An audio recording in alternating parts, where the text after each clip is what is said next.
ಸ್ಯಾರಿನ ಚಾಪೆ ಮೇಲೆ ಹಾಸ್ಕೊಂಡು ಸಣ್ಣ ಸಣ್ಣಗೆ ಫ್ರಿಲ್ಸ್ ಇಟ್ಕೋಬೇಕು. ಒಟ್ಟಿಗೆ ಹಿಡಿಯೋಕ್ಕಾಗಿಲ್ಲ ಅಂದರೆ 10 ಫ್ರಿಲ್ಸ್ನ ನೀವು ಕ್ಲಿಪ್ ಹಾಕಿ ಲಾಕ್ ಮಾಡ್ಕೋಬೋದು. ಪುನಃ 10 ಈ ಥರ ಹಿಡಿದ್ರೆ ನೀವು ಅಪ್ರಾಕ್ಸ್ 25 to 30 ಫ್ರಿಲ್ಸ್ ಕೂಡ ಹಿಡಿಬೋದು ಮತ್ತು ಚೆನ್ನಾಗೂ ಕಾಣಿಸುತ್ತೆ. ಯೂನಿಫಾರ್ಮ್ ಆಗಿರಬೇಕು ಅಂತ ಏನೂ ಇಲ್ಲ, ಚಿಕ್ಕ ಚಿಕ್ಕದಾಗಿ ಹಿಡಿದ್ರೆ ಆಯಿತು. 1.5 ಮೀಟ್ರು ಸೆರಗ್ ಕಡೆ ಬಿಟ್ಬಿಟ್ಟು ಪೂರ್ತಿ ಹಿಡ್ಕೋಬೇಕು. ಪಿನ್ ಹಾಕೋಬೇಕಾದ್ರೆ ಕ್ಲಿಪ್ಗಳನ್ನ ಬಿಚ್ಕೊಂಡು ಬಾರ್ಡ್ರು ಮತ್ತು ಸೀರೆ ಜಂಕ್ಷನ್ ಏನಿದೆ ಅದಕ್ಕೆ ಪಿನ್ ಹಾಕೋತಾ ಬರಬೇಕು. ಆ ಥರ ಸ್ಯಾರಿ ಮತ್ತು ಬಾರ್ಡ್ರ್ ಜಂಕ್ಷನ್ಗೆ ನೀಟಾಗಿ ಪಿನ್ ಹಾಕೋತಾ ಬಂದರೆ ನಿಮಗೆ ಯೂನಿಫಾರ್ಮ್ ಆಗಿ ನೆರಿಗೆ ಬರುತ್ತೆ. ಹಾಗಾಗಿ ನಾವು ನೆರಿಗೆ ಹಿಡಿಬೇಕಾದ್ರೆ ಗಮನ ಮಾಡೋ ಅಷ್ಟು ಇರಲ್ಲ. ಇದೇ ಥರ ಅದ್ ಕಡೆ ಇದ್ ಕಡೆ ಮತ್ತು ಸೆಂಟರಲ್ಲಿ ಅಂದಾಜಲ್ಲೇ ನೀವು ಪಿನ್ಸ್ ಹಾಕೋಬೇಕು. ಎಣ್ಸಿ ಇಟ್ಕೊಂಡು 25 to 28 ಎಷ್ಟು ಬಂದಿದೆ ಅಂತ ಹೇಳಿ ಒಂದು ಫ್ರಿಲ್ ಮಧ್ಯ ಬಿಡ್ದಿರಾ ನೀವು ಸೇರಿಸ್ಕೋತಾ ಹೋಗಬೇಕಾಗತ್ತೆ. ಫ್ರಿಲ್ಸ್ ನೋಡಿ, ನಾರ್ಮಲಾಗಿ ನಾವು ಹಿಡಿಯೋದಕ್ಕಿಂತ ಈ ಥರ ಚಾಪೆ ಮೇಲೆ ಹಾಕ್ಕೊಂಡು ಹಿಡಿದಾಗ ನಿಮಗೆ ತುಂಬ ಜಾಸ್ತಿ ಫ್ರಿಲ್ಸ್ ಬರುತ್ತೆ. ಸೀರೆ ಯಾವ ಥರ ಹಿಡ್ಕೊಂಡ್ರೋ ಅದೇ ಥರ ಸೆರಗು ಕೂಡ ಸಣ್ಣದಾಗಿ 10 to 12 ಫ್ಲೀಟ್ಸ್ ಬರೋ ಥರ ಪಿನ್ ಹಾಕೋಬೇಕಾಗತ್ತೆ. 1ರಿಂದ 1.5 ಮೀಟ್ರ್ ಬರೋವರೆಗೂ ನೀವು ಅಪ್ರಾಕ್ಸಿಮೇಟ್ 3 ಪಿನ್ಸ್ ಹಾಕ್ಕೊಂಡು ನೀವು ಸೆರಗ್ ಭಾಗನ ಹಿಡ್ಕೋಬೇಕಾಗತ್ತೆ. ಸೆರಗನ್ನ ಎಷ್ಟು ಸಣ್ಣಕ್ಕೆ ಹಾಕಿದಷ್ಟು ಅಷ್ಟು ನಿಮಗೆ ಚೆನ್ನಾಗಿ ಕಾಣಿಸುತ್ತೆ. ಸೊ ಆಲ್ಮೋಸ್ಟ್ 3 ಪಿನ್ಸ್ ಬೇಕಾಗತ್ತೆ. ಇದಕ್ಕೆ ನಾನು ಹೇಳಿದ್ದು ಸೀರೆ ಹಿಡಿಬೇಕಾದ್ರೆ 1.5 ಮೀಟರ್ನ ನೀವು ಬಿಟ್ಕೊಂಡಿರ್ಬೇಕಾಗತ್ತೆ ಸೆರಗ್ ಪಾಟಲ್ಲಿ. ಇವೆಲ್ಲ ಈ ಕಾಪರ್ ಚೊಂಬ್ ತೊಗೊಂಡಿದ್ದೀರಿ. ಇದಕ್ಕೆ ವೆಲ್ಡೆಡ್ ಕಂಬಿ ಇದೆ. ಕೈ ಇಡ್ಲಿಕ್ಕೆ ನೀವು ಮೇಲ್ಗಡೆ ಕಂಬಿನ ಯೂಸ್ ಮಾಡ್ತೀರಿ. ಕೆಳಗಡೆ ಕಂಬಿನ ಸಪೋರ್ಟ್ ತೊಗೊಂಡು ಕೈನ ಇಡ್ಲಿಕ್ಕೆ ಹೆಲ್ಪ್ ಆಗುತ್ತೆ. ಮೇಲ್ಗಡೆ ನಿಮ್ಮ ಮನೇಲಿರುವಂಥ ಬೆಳ್ಳಿ ಚೊಂಬು ಯಾವ್ದು ಬೇಕಾದರೂ ಇಟ್ಕೋಬೋದು. ಈಗ ಸೀರೆ ಸೆರಗು ಫ್ರಿಲ್ಸ್ ಹಿಡ್ದಿದ್ದೀನಿ. ಅದಕ್ಕೂ ಮುಂಚೆ ಕಾಲನ್ನ ದಾರ ಸಪೋರ್ಟಿಂದ ಹ್ಯಾಂಗ್ ಮಾಡ್ಕೊಂಡಿದ್ದೀನಿ. ಈಗ ಸೆರಗನ್ನ ಹಿಂದೆ ಬಿಟ್ಬಿಟ್ಟು ಸೀರೆನ ಕೊನೆನ ಯು ಶೇಪ್ ಥರ ಕಾಲ್ ಮೇಲೆ ಹಾಕೊತಾ ಇದ್ದೀನಿ. ಯು ಶೇಪ್ ಹಾಕೋದ್ರಿಂದ ನಿಮಗೆ ಫ್ರಿಲ್ಸ್ ತುಂಬ ಜಾಸ್ತಿ ಬರುತ್ತೆ.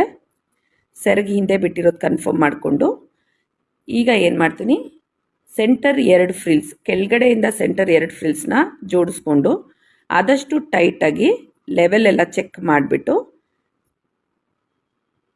ಮೇಲೆ ಕೆಳಗೆ ಹೋದರೆ ಅಡ್ಜಸ್ಟ್ ಮಾಡಬೇಕು. ಸೆಂಟರ್ಗೆ ಕಾಣಿಸ್ತಿರೋ ಥರ ಒಂದು ಪಿನ್ ಹಾಕಬೇಕಾಗತ್ತೆ. ಈ ಪಿನ್ ಏನು ನಾವು ಹಾಕ್ತಾ ಇದ್ದೀವಿ ಇದೇ ಒಂದೇ ಪಿನ್ನಲ್ಲಿ ಇಡೀ ಸ್ಯಾರಿ ಕೂರುತ್ತೆ. ಸೊ ಇದನ್ನು ನೀವು ಕರೆಕ್ಟಾಗಿ ಹಾಕ್ಕೋಬೇಕು. ಈಗ ಕಾಲು ಏನು ನಾವು ಹ್ಯಾಂಗ್ ಮಾಡಿದ್ದೀವಿ ಆ ಕಾಲನ್ನ ಫಸ್ಟು ಸೀರೆಯಿಂದ ವ್ರ್ಯಾಪ್ ಮಾಡ್ಕೋಬೇಕು. ಆಮೇಲೆ ಫ್ರಿಲ್ಸ್ನ ಜೋಡಿಸ್ಕೊಳ್ಳೋಣ. ಲಾಸ್ಟ್ ಆದಷ್ಟು ಸೆರಗ್ ಭಾಗ ಬಿಟ್ಟು ಲಾಸ್ಟಲ್ಲಿ ಏನಿರುತ್ತೋ ಆ ಫ್ರಿಲ್ಸ್ನ ಯೂಸ್ ಮಾಡಿಕೊಂಡು ನೀವು ಕಾಲನ್ನ ವ್ರ್ಯಾಪ್ ಮಾಡ್ಕೋಬೋದು. 1 ಸುತ್ತು ಬೇಕಾದರೂ ಮಾಡ್ಕೋಬೋದು, 2 ಸುತ್ತು ಬೇಕಾದರೂ ಮಾಡ್ಕೋಬೋದು. ಆದಷ್ಟು ಸೇಫ್ಟಿ ಪಿನ್ ಯೂಸ್ ಮಾಡೇ ಲಾಕ್ ಮಾಡಿದ್ರೆ ಒಳ್ಳೆಯದು. ಕಾಲನ್ನ ಮಾತ್ರ ನೀವು ಆದಷ್ಟು ಟೈಟಾಗಿ ಲಾಕ್ ಮಾಡ್ಕೊಳ್ಳಿ. ಯಾಕಂದರೆ ಟೈಟ್ ಫಿನಿಶಿಂಗ್ ಬಂದರೆ ಫೋಟೋಸ್ಗೆ ಚೆನ್ನಾಗಿ ಬರುತ್ತೆ. ಮುಂದ್ಗಡೆ ಭಾಗ ಫುಲ್ ಟೈಟಾಗಿ ಇರಬೇಕು ಕಾಲ್ದು. ಅದೇ ಥರ ಈಗ ನಾವು ಎಡಗಡೆ ಕಾಲು ವ್ರ್ಯಾಪ್ ಮಾಡ್ತಾಯಿದ್ದೀನಿ. ಕಾಲು ವ್ರ್ಯಾಪ್ ಮಾಡೋಕ್ಕೂ ಮುಂಚೆ ಫ್ರಿಲ್ಸ್ ಜೋಡಿಸೋದು ಬೇಡ, ಯಾಕಂದರೆ ಫ್ರಿಲ್ಸ್ ಜೋಡಿಸಿದ್ರೂ ಹಾಳಾಗತ್ತೆ. ಕಾಲು ಫಸ್ಟ್ ಫಿನಿಶಿಂಗ್ ಮಾಡಿಕೊಂಡು ಆಮೇಲೆ ಫ್ರಿಲ್ಸ್ ಸ್ಪ್ರೆಡ್ ಮಾಡೋಣ. ನಾನು 2 ಕಾಲನ್ನ ಡಬಲ್ ವ್ರ್ಯಾಪ್ ಮಾಡಿದ್ದೇನೆ. ನಿಮ್ಗೆ ಡಬಲ್ ವ್ರ್ಯಾಪ್ ಬರಲಿಲ್ಲ ಅಂದರೆ ಸಿಂಗಲ್ ಕೂಡ ಮಾಡ್ಕೋಬೋದು. ಬಟ್ ಏನೇ ಮಾಡಿದ್ರೂ ಟೈಟಾಗಿ ಸೇಫ್ಟಿ ಪಿನ್ನಿಂದ ಲಾಕ್ ಮಾಡ್ಕೊಳ್ಳಿ. ಕಾಲು ಯಾವ ಪೊಸಿಷನ್ ಬೇಕಾದರೂ ಇಟ್ಕೋಬೋದು, ಪದ್ಮಾಸನ ಬೇಕಾದರೂ ಹಾಕ್ಬೋದು. ಈಗ ಫ್ರಿಲ್ಸ್ನ 2 ಕಡೆ ಜೋಡಿಸ್ಕೊಳ್ಳೋಣ. ಈ ಯು ಶೇಪ್ ಹಾಕೋದ್ರಿಂದ ಬೆನಿಫಿಟ್ ಏನು ಅಂದರೆ 2 ಸೈಡು ನಿಮ್ಗೆ ಆಲ್ಮೋಸ್ಟ್ ಫ್ರಿಲ್ಸ್ಗಳು ತುಂಬ ಬರುತ್ತೆ. ಫ್ರಿಲ್ಸ್ಗಳನ್ನ ಫುಲ್ ಸ್ಪ್ರೆಡ್ ಮಾಡ್ಕೊಳ್ಳಿ.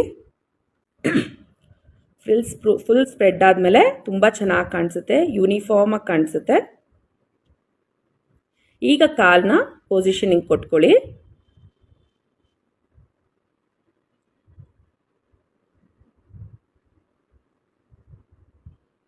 ಏನು ಎಕ್ಸ್ಟ್ರಾ ಸ್ಯಾರಿ ಇದೆಯೋ ಅದನ್ನು ಕಾಲ ಮೇಲೆ ವ್ರ್ಯಾಪ್ ಮಾಡೋ ಥರ ಪೆಟ್ಟಿಗೆ ನಾನು ಇಟ್ಟಿದ್ದೀನಿ ಕೆಳಗಡೆ. ಆ ಪೆಟ್ಟಿಗೆ ಮೇಲೆ ಒಂದು ಪಂಚೆ ಹಾಸ್ಕೊಂಡಿರೋದ್ರಿಂದ ಆ ಪಂಚೆಗೆ ಸೇರಿಸಿ ಪಿನ್ ಹಾಕೋಬೇಕಾಗತ್ತೆ. ನೀವು ಮಣೆ ಇಟ್ಟರು ಸರಿ, ಮಣೆ ಮೇಲೆ ಒಂದು ಬಟ್ಟೆ ಹಾಸ್ಕೊಂಡಿರಿ. ಸೊ ದಟ್ ಪಿನ್ ಹಾಕ್ಕೊಂಡು ಈ ಥರ ಲಾಕ್ ಮಾಡೋಕ್ಕೆ ಸರಿ ಹೋಗುತ್ತೆ. ಕಾಲನ್ನ ಆದಷ್ಟು ಎಡಗಡೆ ಕಾಲು ಕಡೆ ವಾಲೋ ಥರನೇ ಇಡಬೇಕು. ಸ್ಟ್ರೈಟಾಗಿ ಇಟ್ಟರೆ ಚೆನ್ನಾಗಿ ಕಾಣಿಸಲ್ಲ, ಅದು ಗಮನ ಮಾಡ್ಕೊಳ್ಳಿ. ಮಿಕ್ಕಿದ ಎಕ್ಸ್ಟ್ರಾ ಫ್ರಿಲ್ಸ್ನ ಎತ್ತಿ ಹಿಂದ್ಗಡೆಗೆ ಪಿನ್ ಹಾಕ್ಕೊಂಡು ಲಾಕ್ ಮಾಡ್ಕೊಳ್ಳಿ. ಈಗ ಕೆಳಗಡೆ ಭಾಗ ಆಯಿತು.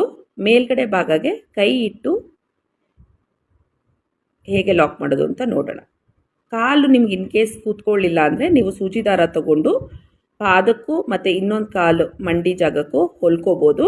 ಆವಾಗ ಅದು ನಿಮಗೆ ಶೇಕ್ ಆಗೋ ಚಾನ್ಸಸ್ ಇಲ್ಲ. ಕೈ ನಿಮಗೆ ಬ್ಲೌಸ್ ಪೀಸ್ ಎಕ್ಸ್ಟ್ರಾ ಹಾಕಿರೋದು ನಿಮಗೆ ಗೊತ್ತು. ಚತುರ್ಭುಜ ಕೈಯೇ ಯೂಸ್ ಮಾಡಬೇಕು ಅಂತ ಏನೂ ಇಲ್ಲ. ಒಂದು ಸಿಂಗಲ್ ಹ್ಯಾಂಡ್ಸ್ ಥರನೂ ಯೂಸ್ ಮಾಡ್ಬೋದು. ನೀವು ಗೋಲ್ಡನ್ ಬ್ಲೌಸ್ ಪೀಸ್ ಏನು ಹಾಕಿದಿರಿ ಅದನ್ನು ಹಿಂದೆ ಕಂಬಿ ಮೇಲಿಟ್ಟು ಟೈಟಾಗಿ ಲಾಕ್ ಮಾಡಬೇಕಾಗತ್ತೆ ಸೇಫ್ಟಿ ಪಿನ್ ಯೂಸ್ ಮಾಡಿಕೊಂಡು. ಗೋಲ್ಡನ್ ಬ್ಲೌಸ್ ಪೀಸು ಮತ್ತು ಕಾಟನ್ ಹ್ಯಾಂಡ್ ಎರಡಕ್ಕೂ ಸೇರಿಸಿ ಪಿನ್ ಹಾಕೋಬೇಕು. ಎರಡೂ ಕಡೆ ಹಾಗೆ ಹಾಕೊಳ್ಳಿ. ಕೈ ನಿಲ್ಲಿಯೋದು ಮುಂದೆ ಕಂಬಿ ಇರೋದ್ರಿಂದ ತುಂಬ ಈಸಿಯಾಗಿ ನಿಲ್ಲುತ್ತೆ. ಈಗ ಇದಕ್ಕೆ ನಾವು ಬ್ಲೌಸ್ ಪೀಸ್ ಹಾಕ್ಕೊಂಡು ಬಾಡಿ ಶೇಪ್ ಕೊಡಬೇಕು. ಬ್ಲೌಸ್ ಪೀಸ್ನ 4 ಭಾಗ ಫೋಲ್ಡ್ ಮಾಡ್ಕೊಂಡಿದ್ದೀವಿ. ಬಾರ್ಡ್ರ್ ಮುಂದೆ ಬರೋ ಥರ ಫೋಲ್ಡ್ ಮಾಡಿಕೊಂಡು ನಾವೀಗ ಟವಲ್ ಅಥವಾ ಪಂಚೆ ಹೆಂಗೆ ಸುತ್ತೀವೋ ಹಾಗೆ ತೋಳು ಸೇರಿಸಿ ನೀವು ಹಿಂದಕ್ಕೆ ಒಂದು ಪಿನ್ ಹಾಕ್ಕೊಂಡು ಲಾಕ್ ಮಾಡ್ಕೊತಿದ್ದೀನಿ. ಅದನ್ನು ಲೂಸಾಗೆ ಪಿನ್ ಹಾಕ್ಕೊಳ್ಳಿ, ಯಾಕಂದರೆ ನೆಕ್ಸ್ಟ್ ತೋಳ ಹತ್ರ ಎಲ್ಲ ನಾವು ಟೈಟಾಗಿ ಹಿಡಿದು ಪಿನ್ ಹಾಕಬೇಕಾಗತ್ತೆ. ಈಗ ತೋಳ ಹತ್ರ ನಾವು ಮುಂದೆಯಿಂದ ಮತ್ತು ಹಿಂದೆಯಿಂದ ಬಟ್ಟೆನ ಸೇರಿಸಿ ಬರೀ ಬಟ್ಟೆಗೆ ಮಾತ್ರ ಬ್ಲೌಸ್ ಪೀಸಿಗೆ ಮಾತ್ರ ಒಂದು ಪಿನ್ ಹಾಕಬೇಕಾಗತ್ತೆ. ಇದು ಯಾಕೆ ಹಾಕೋದು ಅಂದರೆ ಸ್ಲೀವ್ಸ್ ಶೇಪ್ ಕೊಡುತ್ತೆ, ನಮಗೆ ನೀಟಾಗಿ ಬ್ಲೌಸ್ ಹಾಕಿರೋ ಥರ ಅನಿಸುತ್ತೆ. ಎರಡೂ ಕಡೆ ಅದೇ ಥರ ಮಾಡಿ ಮುಂದೆ ಬಟ್ಟೆ ಹಿಂದೆ ಬಟ್ಟೆನ ಬೆರಳಲ್ಲಿ ಅಮ್ಕೊಂಡು ಬರೀ ಬಟ್ಟೆಗೆ ಮಾತ್ರ ಪಿನ್ ಹಾಕಿ ಕೈಗೆ ಸೇರಿಸಿ ಪಿನ್ ಹಾಕೋ ಅವಶ್ಯಕತೆ ಇರೋದಿಲ್ಲ. ಇದರಿಂದ ನಿಮಗೆ ತೋಳು ಶೇಪು ತುಂಬ ಚೆನ್ನಾಗಿ ಕಾಣಿಸುತ್ತೆ, ಬ್ಲೌಸ್ ಹಾಕಿರೋ ಥರ ಅನಿಸುತ್ತೆ. ಮೇಲ್ಗಡೆ ಭಾಗ ಏನು ನಿಮಗೆ ಲೂಸಾಗಿ ಕಾಣಿಸ್ತಿದೆಯೋ ಅದನ್ನು ಚೊಂಬಿನ ಕಂಠದ ಹತ್ರ ಟೈಟ್ ಮಾಡಿಕೊಂಡು ಹಿಂದಕ್ಕೆ ಹೇಳ್ಕೊಂಡು ಈ ಗೋಲ್ಡನ್ ಬ್ಲೌಸ್ ಪೀಸು ಅಥವಾ ತೋಳು ಯಾವುದು ನಿಮ್ಗೆ ಸಪೋರ್ಟಿಗೆ ಸಿಗುತ್ತೋ ಅದಕ್ಕೆ ಸೇರಿಸ್ಕೊಂಡು ಎಳೆದು ಪಿನ್ ಹಾಕೋಬೇಕು. ಅದೇನು ಎಕ್ಸ್ಟ್ರಾ ಪಾರ್ಟ್ ಇರುತ್ತೋ ಎಲ್ಲನೂ ಹಿಂದಕ್ಕೆ ಎಳೆದು ಸೇರಿಸಿ ಪಿನ್ ಹಾಕ್ಕೊಳ್ಳಿ. ಎರಡೂ ಸೈಡ್ ಅದೇ ಥರ ಎಳೆದು ನೀವು ಪಿನ್ ಹಾಕೋಬೇಕಾಗತ್ತೆ. ಬಾರ್ಡರ್ ನೀವು ಮುಂದೆ ಬರೋ ಥರ ಹಾಕ್ಕೊಂಡ್ರೆ ಸ್ಲೀವ್ಸ್ಗೂ ಬಾರ್ಡ್ರ್ ಬರುತ್ತೆ, ಮುಂದ್ಗಡೆನೂ ಬಾರ್ಡ್ರ್ ಬರುತ್ತೆ. ನೋಡಿ ಈಗ ಆಲ್ಮೋಸ್ಟ್ ಆ ಥರ ಟೈಟಾಗಿ ಪಿನ್ ಹಾಕೋದ್ರಿಂದ ಬ್ಲೌಸ್ ಹಾಕ್ಕೊಂಡಿರೋ ಥರನೇ ಚೆನ್ನಾಗಿ ಕಾಣಿಸುತ್ತೆ. ಸೆರಗು ಹಾಕಿದ್ಮೇಲೆ ಬಾಡಿ ಶೇಪು ತುಂಬ ಚೆನ್ನಾಗಿ ಕಾಣಿಸುತ್ತೆ. ಈಗ ಸೆರಗು ಏನು ನಾವು 3 ಪಿನ್ ಹಾಕ್ಕೊಂಡಿದ್ದೀವೋ ಅದನ್ನು ಹಿಂದಕ್ಕೆ 2 ಪಿನ್ ಅಷ್ಟು ಹಿಂದಕ್ಕೆ ಹಾಕ್ಕೊಂಡು 1 ಪಿನ್ನ ಮುಂದಕ್ಕೆ ಹಾಕ್ಕೊಳ್ಳಿ. ಲಾಸ್ಟ್ 1 ಪಿನ್ನ ರಿಮೂವ್ ಮಾಡಿಕೊಂಡು ಸೆರಗನ್ನ ನೀವು ಆದಷ್ಟು ಲೂಸಾಗೆ ಬಿಟ್ಕೊಂಡಿರಿ, ಯಾಕಂದರೆ ಸ್ಪ್ರೆಡ್ ಮಾಡಲಿಕ್ಕೆ ನಮ್ಗೆ ಈಸಿ ಆಗುತ್ತೆ. ಈಗ ನೋಡಿ ಸುಮಾರಾಗಿ ಸ್ಪ್ರೆಡ್ ಮಾಡಿಕೊಂಡು ಡಾಬ್ ಹಾಕ್ಕೊಂಡು ಕಟ್ಕೊಳ್ಳಿ. ಡಾಬ್ನೂ ಅಷ್ಟೇ ತುಂಬ ಟೈಟಾಗಿ ಹಾಕ್ಬಿಡಿ, ಸ್ಮಾಲ್ ಸೈಜ್ ಡಾಬ್ನ ಲೂಸಾಗಿ ಕಟ್ಕೊಳ್ಳಿ. ಕಟ್ಕೊಂಡಾದಮೇಲೆ ಸೆರಗನ್ನ ನೀಟಾಗಿ ನಾವು ಹೆಂಗೆ ಫ್ರಿಲ್ಸ್ ಕೂರಿಸ್ತೀವೋ ಲೈನಾಗಿ ಆ ಥರ 10ರಿಂದ 12 ಫ್ರಿಲ್ಸ್ ನಾವೇನು ಹಿಡ್ದಿದ್ದೀವೋ ನೀಟಾಗಿ ಲೈನಾಗಿ ಜೋಡಿಸ್ತಾ ಬರಬೇಕಾಗತ್ತೆ. ಇಷ್ಟು ಮಾಡೋದ್ರಿಂದ ನಿಮಗೆ ಟೆಂಪಲ್ ಸ್ಟೈಲ್ ಸ್ಯಾರಿ ಡ್ರೇಪಿಂಗ್ನ ಚೊಂಬಲ್ಲಿ ಈಸಿಯಾಗಿ ಮಾಡ್ಬೋದು.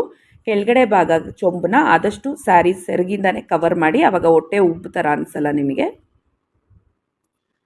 ನೋಡಿ ಈ ಥರ ಫಿನಿಶಿಂಗ್ ಬರುತ್ತೆ. ನೀವು ಏನು ಪಿನ್ ಹಾಕಿರೋದು ಕೂಡ ಫಿನಿಶಿಂಗ್ ಆದಮೇಲೆ ಕಾಣಿಸಲ್ಲ.